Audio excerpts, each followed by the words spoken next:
Kind and brave, that's our way. Nice to see you here today. Hello everybody, I hope you've had a lovely day out in the sun, and if you don't have a garden, I hope you've managed to open the windows and let some lovely fresh air in today. We've been out in the sun for a little bit, haven't we, City Llama? So tonight's story is going to be Cinderella. Now, I have a lovely memory of my auntie saying that when we stayed up too late it was pumpkin time because at midnight we all turned into pumpkins and it was far, far, far past our bedtime. So it's a nice little memory for me whenever I think of Cinderella. Are we ready, City Llama? Has everybody brushed their teeth? Good. What about jammies, City Llama? Has everybody got their jammies on? Good stuff. Right, off we go then. Once, a young girl called Ella was left alone in the world. Her mother and father were dead, and there was nowhere for her to live except with her stepmother, a proud, snobbish and ambitious woman. She dressed in the latest fashions and sent to Paris for her hats, but no amount of silk or velvet could make her or her two daughters beautiful. Their mother told Bertha and Gertrude that they were as pretty as two flowers, and they believed her. But how could they help but notice Ella's golden hair? How could they overlook the softness of her skin, the brightness of her smile, or the daintiness of her hands and feet? Their jealousy made them unkind, and they forced Ella to do all the housework. She scoured the pots and pans, scrubbed the floors, and swept out the fireplaces. And her stepsisters called her Cinderella! Fetch the coal in, Cinderella! Polish my shoes, Cinderella! Lazy, wicked, stupid Cinderella! By the end of the day, Cinderella was too weary to do anything but curl up in the chimney corner and cry herself to sleep. Oh, that's quite sad, isn't it, City Llama? Let's carry on reading, maybe it'll cheer you up a little bit. One morning, a wax-sealed envelope dropped on the doormat. Inside were 4 invitations to a ball at the palace. The prince was looking for a wife from among the town's most beautiful women. What excitement there was in the house! Bertha, Gertrude, and their mother immediately began choosing gowns and jewels. They talked of nothing else. "Powder my chestnut wig, Cinderella. Sew on these sequins, Cinderella. Iron this lace, Cinderella, and don't burn it, you stupid girl." Cinderella hardly noticed the extra work. She had always longed to see inside the beautiful palace on the hill, and now it seemed that she would. "What shall I wear?" she asked timidly. 3 faces stared at her in disbelief. "You?" said the stepmother. "You don't suppose you're going to the ball, do you?" Bertha laughed out loud. "You vain little ragamuffin! Whoever would want to see you at the palace?" "They wouldn't let in a dirty little waif like you." "But the invitation! The palace must have sent 4 by mistake," said her stepmother, and taking out the precious gilt-edged card, she tore it up and dropped the pieces at Cinderella's feet. "Sweep them up," she laughed. "Then comb my wig." At last the day of the ball arrived. Bertha powdered her round nose until it looked like a marshmallow. Gertrude fluffed out her hair until it looked like candy floss. Their mother climbed into a dress of puce brocade, and they all squeezed into the best carriage in town. As their laughing voices died away, and Cinderella shut the door, she could no longer keep back her tears. They splattered and hissed among the cinders. Suddenly, all the candles flickered. Hovering between the ceiling and stairs was a white-haired fairy in a dress of shimmering silver. "Why are you crying, child?" Cinderella put her hands to her cheeks in amazement. Oh, please don't be angry with me. I just wanted so much to go to the ball." "And so you shall, for I am your fairy godmother. But we haven't much time. Run and fetch 4 mice from the corn bins in the cellar and bring them to me in the garden." Too amazed to argue, Cinderella did as she was told. In the garden, the fairy asked her to find 2 lizards and to pick a pumpkin. As soon as Cinderella had laid these on the ground, the fairy waved her star-tipped wand 3 times.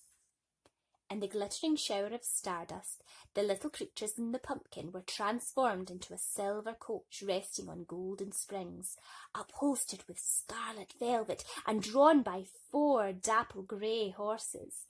2 smart footmen in white wigs opened its doors, inviting Cinderella to climb in. "But how can I go to the ball in these filthy rags?" cried the girl. Her fairy godmother giggled. "Oh, how silly you'll be! I quite forgot." And with the star-tipped wand, she tapped Cinderella on the forehead, and at once her rags were changed into a gown of gold and silver lace, and on her tiny feet were a pair of delicate glass slippers.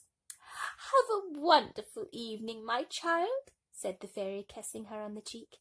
"But do remember to leave before midnight. When the clock strikes 12, my magic will melt away."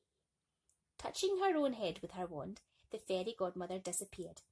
But a moment later, she was back again. "Silly me! I quite forgot." In her hand was a gilt-edged card, an invitation to the ball. By the time Cinderella arrived at the ball, it was well under way, but as she walked down the white marble staircase, people stopped dancing. The orchestra stopped playing, and everyone stared at the newcomer's extraordinary beauty. The prince ran to greet her and begged to be the first to dance with her. He stayed for the next dance too. In fact, for the rest of the evening, he danced with no one else. Women whispered behind their fans, "I think the prince is in love already. Who is she? She must be a foreign princess." Huddled in a corner, Gertrude and Bertha sulked. "Who is she anyway? It's not fair. He ought to dance with somebody else now." Whirling to the music in the prince's arms, Cinderella forgot she had ever been unhappy. She forgot about scrubbing floors, cleaning out fires, washing her sister's fine clothes while her own fell to rags. She forgot that her gown was made of fairy dust. And she forgot her fairy godmother's warning. The clock began to strike midnight. "I must go," she cried in alarm. "But it's early," called the prince as she fled up the marble stairs. The clock chimed for the 3rd time. "I don't even know your name," he cried as she ran out of the palace. The clock chimed for the 6th time. "But I love you," he pleaded as she leaped into the silver coach. The clock chimed for the 9th time. Cinderella was swept away into the night. The clock struck 12 as the prince dropped his head despairingly and glimpsed a single glass slipper lying on the palace steps. Weary and barefoot, Cinderella stumbled into the kitchen and fell asleep beside the dying fire. Halfway home, her coach had turned back into a pumpkin, and mice and lizards had scuttled away into the gutter. Hours later, her stepsisters woke her with their noisy quarrelling as they arrived home. "It's all Cinderella's fault," whined Bertha. "If she'd ironed my dress properly, the prince would have loved me." "If she tied my corset higher," grizzled Gertrude, "he would have married me." "He still might," snarled their mother. "The princess has disappeared, hasn't she?" But the prince was set on marrying the owner of the glass slipper. "It's so tiny. Nobody but she could have a foot delicate enough to fit in it," he told his mother, and the next day the queen issued a proclamation. "The prince will marry she whom the slipper fits." Imagine the uproar when the town's fashionable ladies heard the news. "He's mine at last!" cried Bertha. "My fate is so dainty." "They're as big as paving stones!" shrieked Gertrude. "I'm going to get that slipper on if it's the last thing I do." Their mother was silent. She was preening herself in front of the mirror, thinking how well a crown would suit her. There was a knock at the door. Oh, it was the prince's page, and he carried the glass slipper on a plush red cushion. Bertha pulled him in the door. Let me try! Me first!" wailed Gertrude. "If you don't mind," boomed their mother, sweeping them aside, "I shall try first." But although they pushed and squeezed and scrunched up their toes, none of them could force a foot into this glass slipper. "Is there no one else in the house?" asked the royal servant. "No one," said all three. The servant cast a puzzled look at Cinderella, who was standing by the fire. "Oh, her! She's nobody. Just a scullery maid." "Every woman in the land must try on the slipper," said the page, and he knelt in front of Cinderella. Her tiny foot slipped perfectly into the glass shoe. Then the servant turned, doffed his cap, and bowed low.